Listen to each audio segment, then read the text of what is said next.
স্ক্রিনের এই দৃশ্যটি দেখেননি এমন মানুষ বর্তমান সোশ্যাল মিডিয়ার যুগে খুঁজে পাওয়া যায়। ময়লা শার্ট, হাতে চায়ের কাপ আর এক কিশোরের অকৃত্রিম প্রাণখোলা হাসি। কোটি কোটি মিম, ট্রোল আর রিলসের ভিড়ে এই মুখটি আজ বিশ্বজুড়ে পরিচিত। তবে অবাক করার বিষয় হলো, এই হাসি পাল্টে দিয়েছে তার জীবন। বর্তমান কি করছে ছেলেটি, কিভাবেই বা এক হাসি পাল্টে দিল তার জীবন? এই কিশোরের নাম অরুণ কুমার। ভারতের মুম্বাইয়ের এক অত্যন্ত দরিদ্র পরিবারে জন্ম অরুণের।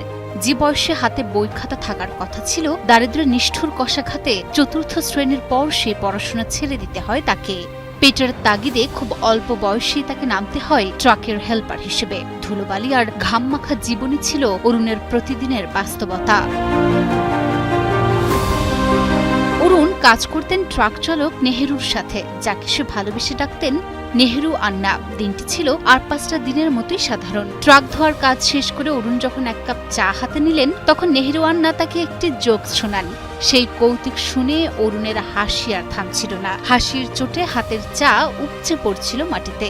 নেহেরু আন্না সেই মুহূর্তটি মুঠোফোনে বন্দি করে সোশ্যাল মিডিয়ায় শেয়ার করেন। ব্যাস, মুহূর্তেই অরুণের সেই অকৃত্রিম হাসি জয় করে নেয় বিশ্ব।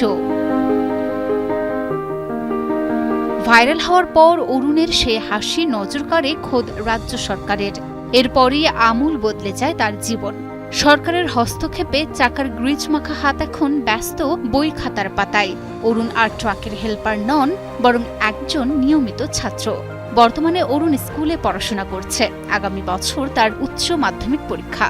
তার স্বপ্ন পড়াশোনা শেষ করে গ্রাজুয়েট হওয়া এবং একটি সম্মানজনক পেশায় যুক্ত হওয়া। তবে সাফল্য আর পরিচিতি পেলেও অরুণ ভোলেননি তার দুর্দিনের কাণ্ডারি নেহেরু আন্নাকে। জীবনে সে তার এই পথপ্রদর্শককে পাশে চান। সব মিলিয়ে এক হাসির ভিডিওতেই ট্রাকের হেল্পার থেকে গ্রাজুয়েট হওয়ার এই স্বপ্ন এখন অরুণের চোখের কোণে নতুন করে হাসছে।